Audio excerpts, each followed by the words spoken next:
Hello. As Hannah said, I'm here to talk about how we measure the effectiveness of these models. If you're watching this video sometime later from now, maybe take a look at Hannah's video beforehand that we just saw live. There's a fair amount of overlap. We kind of use similar data sets, and she showed you some things that I'll kind of show you also in a different context. So the title of this is like doing this is hard, and that's a little bit of a reflection of like the development process. There are a lot of different ways in R packages you can use to qualify how well your event time model works. This is probably why it took us as long as it did to actually get everything fully implemented in tidymodels. Is I think a lot of the time was just doing a lot of research and figuring out what we should be doing as opposed to like what's out there. So, Hannah showed you something similar. A lot of times with survival models, we're more focused on probability predictions, especially the probability of survival, as opposed to like the point prediction of like your median survival time. And here's an example of 3 data points like she just showed you. 2 of these data points had event times of 17. The red one here was an event, and the green one here was censored. And then we have another one that went a lot further to 100. You can see its probability curve is a lot higher than the other 2. And so, a lot of times when we look at these models, we want to look at, not so much like when does the event happen, but along some range of time, like what's the probability that it could happen at any time, or the probability that it doesn't happen up until now.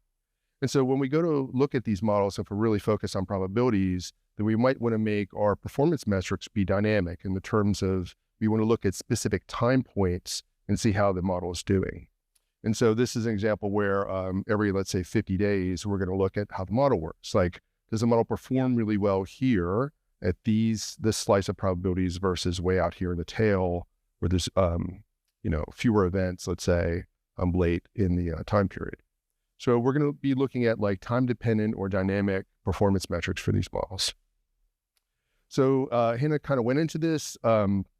What people tend to do in these situations is they take the actual like event time data, like your outcome data, and given a certain, what we'll call evaluation time, like that's the time we're going to look at our model performance, you can take that data and probably, I'll show you why that probably is there in a second, convert that to a binary indicator at a certain time. And the way I think about this is I think about like a package getting delivered to my house. So, I order something, let's say from Amazon, and it's been like a day, and the package hasn't arrived yet, but I know it's been at least a day. So I know my event time so far is 1 day, but it's censored right now at 1 day. So, what we can do is we can look at specific time points along there and convert that data point of censored at 1 day to either an event, a non-event, or something else, as we'll see in a minute. And so once we've done that, then people tend to use standard like binary classification metrics to evaluate the models. And the 2 that have mostly stuck in the literature are the Brier curve and the good old well-known area of the RC curve. The Brier curve, I'll talk about it in a little bit if you've never seen it. It's really like a measure of calibration, like how accurate are my probabilities compared to their true values. And then the RC curve is more about separation of events versus non-events, which doesn't mean you have to have like very accurate probabilities. It's just they need to be separate between your events and non-events. We'll talk about both of these, and there's a little bit more details at tidymodels. All right, so we have 3 cases that, like if we have an evaluation time of tau, let's say, I'm looking at packages being delivered and I have a delivery that actually happened at day 2. Let's say tau is like day 3. So at day 3, if you're evaluating your model, you have to think about 3 different cases. If the actual time that I have is an event, let's say at day 2, and it's before tau, then we count that as an event because it's already happened. Now, if my time, whether it's censored or a real data point, like an actual event time, happens after tau, like after 3 days, I know it's not an event because nothing has happened either way. But let's say I have, I'm evaluating my model at day 3 and I have a censored value at day 2. Now, I don't know if that real event time could have been like 2.1. We don't know what the answer is. It could have been 5. So we don't know what to do with that. It's really ambiguous. And so what these models do is they basically just discard those data points. And so the interesting thing here is we're actually throwing away data because we don't know what the answer is, and that the amount of data that we have at any given evaluation time as we evaluate these models is going to change. And that, as you'll see, has a bit of an effect on how we evaluate the models and the trends that we see. So this is a nice little figure sort of demonstrating the same thing. Here is, let's say we have a package delivered at day 2 and then a censored value day 4. If I'm evaluating my model at day 1, like nothing's happened to the left of this. So they're both non-events. If I'm evaluating at day 3, I did have an event here. Something happened after 3, but we know it at time 3, it's not an event. And then here's the ambiguous case. This one's an actual event because it happened, but this one could have happened anywhere between, these 2 lines, or it could have happened much later. So we can't really do anything with that data point. Now, one thing we know from like statistics is, generally speaking, we just don't throw away data and think like everything's cool. So, we have to think about what the consequences are in terms of measuring performance when we have data that is just eliminated, in this case for good reason, because we don't know what to do with it. And typically, we know that just doing the analysis of those data as if nothing ever happened generally leads to bias. And we've known that for like a long time. And so there are a variety of ways you can handle that, but the one that people tend to do is they tend to take a causal inference approach and then build what they call a propensity model to predict, the probability of that data point being missing, and then use that additional score for each data point to weight their metrics and things like that. So this is a pretty well-known thing. People do it quite a bit. You've probably seen it if you were in the causal inference workshop.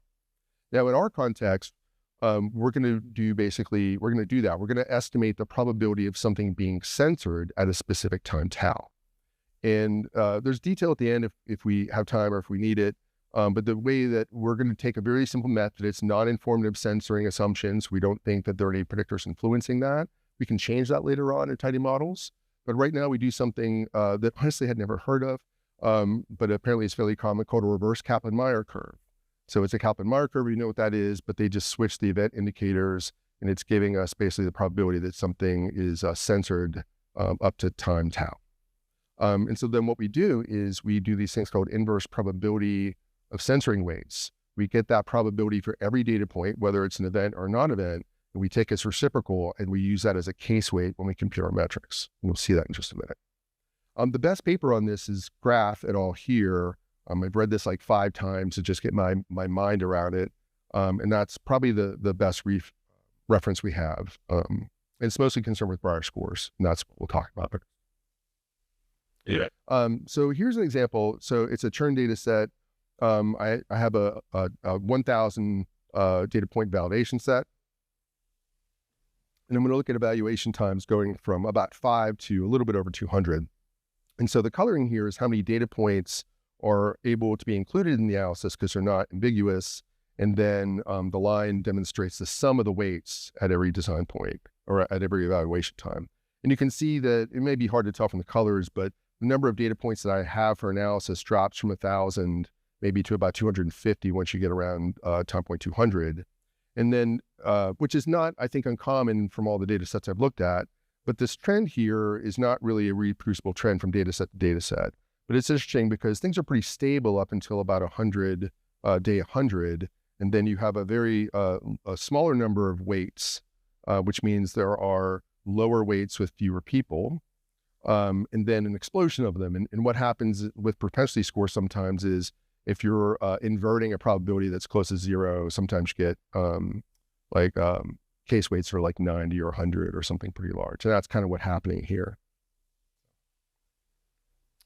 All right, so the Brier score, as I mentioned, it's a measure of calibration. You can think of it as like root mean squared error, but for probabilities. In basic classification, you would take these Y's here, the indicator 0, 1. So if I'm looking at like class 1, it would be a 1 here minus the probability of being in class 1. So if your model was perfect, the probability would be 1. You'd be subtracting 1 from 1 and 0. So the Brier score is best at 0. That means you have a perfect model.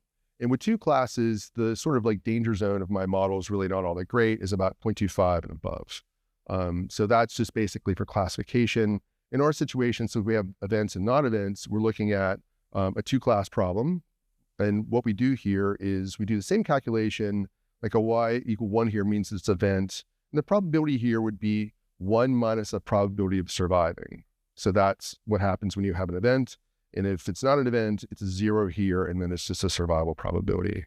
And then these are the case weights I mentioned. It's the same calculation, but instead of dividing by n, we divide by the sum of the weights at time tau. Okay, and that sum of weights is going to, as you just saw in the last figure, is going to vary over time points. Okay, so how do we do this in tidymodels? Hannah showed you a little bit of this, so it's maybe not new, or at least it's not more than 10 minutes new to you. Instead of using predict, what we can do is use augment on our model fit, and I'm going to give it my validation set, and I'm going to do a fair number of evaluation times here just to have nice plots, to be honest with you. The difference between what augment gives you and what predict gives you is augment will give you the extra columns of the probability of being censored and the case weight. So it just appends those two. It's another list column like the one she showed you before that had 24 rows. In this case, it'll have, I think, 225 rows in it because I did a lot of evaluation times. And then Yardstick has a bunch of metrics that are appended with survival. So we have a Brier score for classification. So if you wanted to do that for survival models, you say Brier survival, give it the data set, tell it where the predictions are, and then it gives you kind of like the standard Yardstick format where it gives you a metric name. There's like now an eval time field here that says that, 30 days, my Brier score is this, which is really low. And, I just filtered to show you some. Now, so you can look at these and maybe the time points that are most interesting to you and figure out, is my model good enough? Where is it good? Where is it not good? If you don't really want to have to think about the sort of dynamic nature of this, the other thing you can do is you can do Brier survival integrated, and it basically does area of the curve and then normalizes it. And honestly, the value here is not that bad for a Brier score. It's 0.07. It's nowhere near 0.25, which is good. Well, what does it look like over time in this particular case? Early on, the model does really well. The score is virtually near zero, and then you see it sort of getting a little bit worse, and it peaks, around 0.25 at time 200, and then it comes down again and gets a little bit better.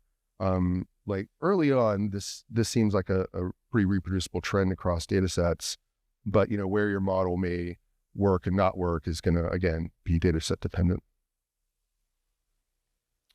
So, I was wondering how to convey why this is the way it is. So what I decided to do is take a few different evaluation times and do what we would call a calibration plot.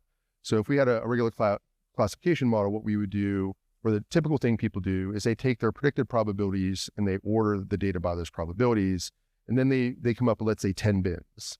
So the highest bin is I would take samples that have probabilities from 0.9 to 1.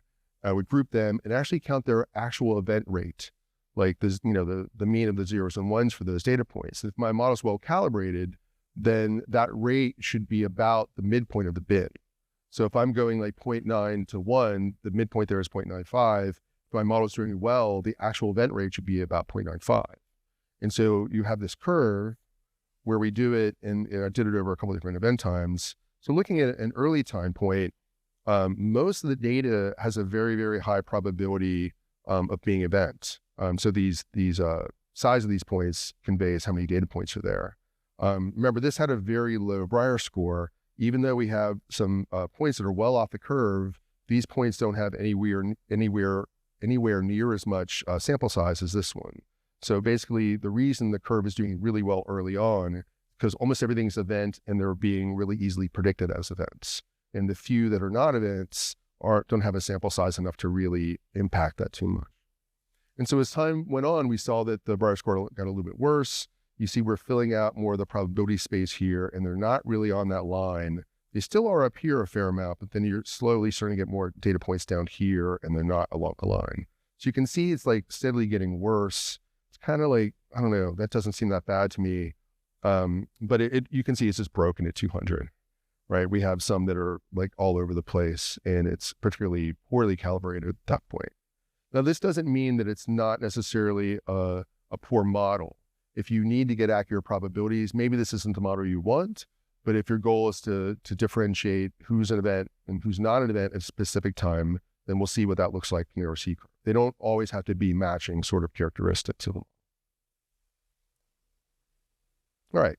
So we're probably familiar with this. They are near the ROC curve. The calculations are pretty straightforward. It's pretty much what we would have done before, except for incorporating these case weights.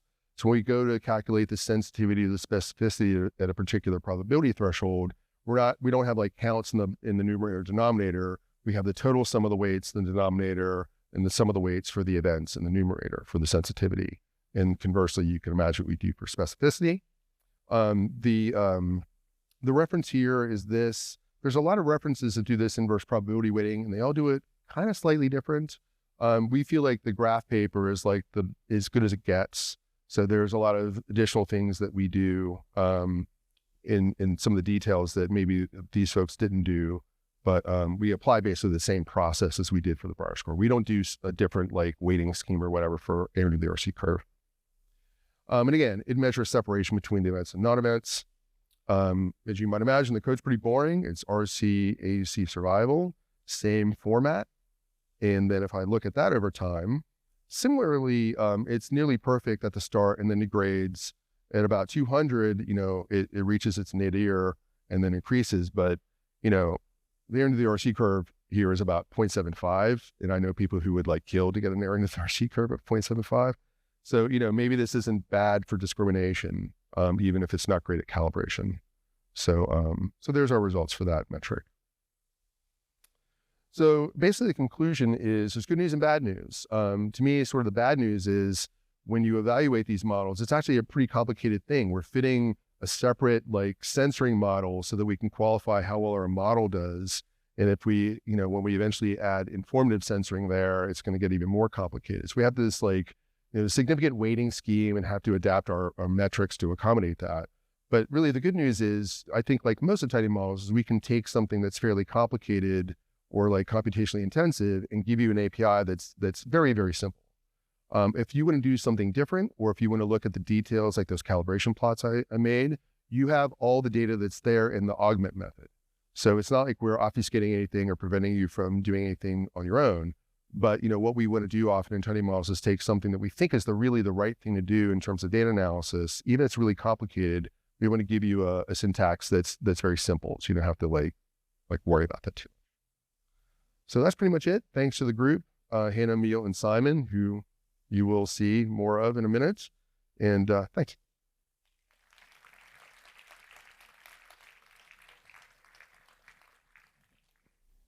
Thank you, Max. We have just a little bit of time for questions.